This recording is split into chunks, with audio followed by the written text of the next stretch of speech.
नमस्कार. लोकसम्राट महाराष्ट्र न्यूजमध्ये आपल्या सर्वांचे स्वागत. महाराष्ट्राच्या राजकारणात पुन्हा एकदा महाभूकंप होण्याची शक्यता आहे. सूत्रांकडून मिळालेल्या अत्यंत विश्वसनीय माहितीनुसार उद्धव ठाकरे शिवसेनेला आत्तापर्यंत सर्वात मोठा धक्का बसू शकतो. शिवसेनेचे तब्बल 6 लोकसभा खासदार पक्षाला जय महाराष्ट्र ठोकून मुख्यमंत्री एकनाथ शिंदेंच्या शिवसेनेत प्रवेश करणार असल्याची जोरदार चर्चा सुरू झाली आहे. दिल्लीत झालेल्या शिवसेनेच्या अत्यंत महत्त्वाच्या बैठकीत 9 पैकी 6 खासदारांनी दांडी मारल्याने या चर्चेला उधाण आले. पक्षांतर बंदी कायद्यातून वाचण्यासाठी आवश्यक असलेला 2/3 आकडा बंडखोर खासदारांनी गाठल्याचा समजते. तर दुसरीकडे संजय राऊत यांनी पक्ष सोडणारे गद्दार असून जनता त्यांना धडा शिकवेल असा इशारा दिलाय. या संपूर्ण विषयावर थेट दिल्ली आणि मुंबईतून नेमक्या काय घडामोडी घडतायत हे जाणून घेण्यासाठी थेट जाऊयात आमचे विशेष प्रतिनिधी लोहार यांच्याकडे. नमस्कार लोहार सर. नमस्ते. नमस्ते, बोला. हा केवळ संशयाचा धूर आहे की खरोखरच शिवसेनेचा ढाण्या वाघ पुन्हा एकदा पिंजरा बदलण्याच्या तयारीत आहे? काय अपडेट आहेत तुमच्याकडे? धन्यवाद भरत सर. पहिल्यांदा तुमचं अभिनंदन. नक्कीच भरत सर, हा केवळ धूर नाही, तर हा महाराष्ट्राच्या राजकारणात लागलेली एक मोठी आग आहे, आग.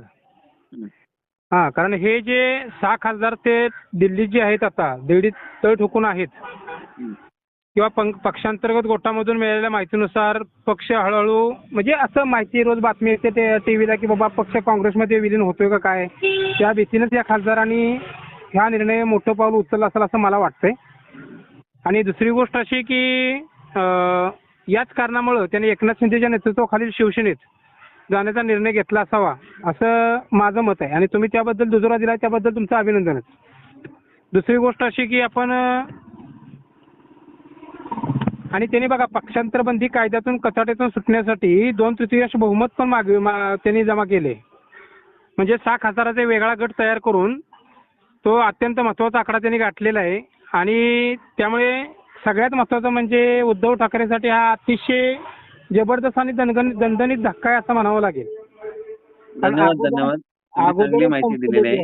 अगोदरच संपलेली उभाटा आता याच्यामुळे मला वाटतं पूर्णच संपण्याच्या मार्गावर आहे असं दिसतंय चित्र एकंदरीत. धन्यवाद सर. धन्यवाद लोहार सर या सविस्तर माहितीसाठी.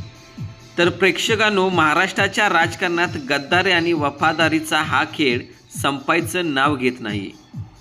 आता हे 6 खासदार अधिकृत कधी आणि कसा प्रवेश करतात, उद्धव ठाकरे या संकटातून पक्षाला कसे बाहेर काढणार आणि या नव्या राजकीय भूकंपाचे आगामी निवडणुकीवर काय परिणाम होणार याकडे संपूर्ण महाराष्ट्राचे लक्ष लागलेलं आहे.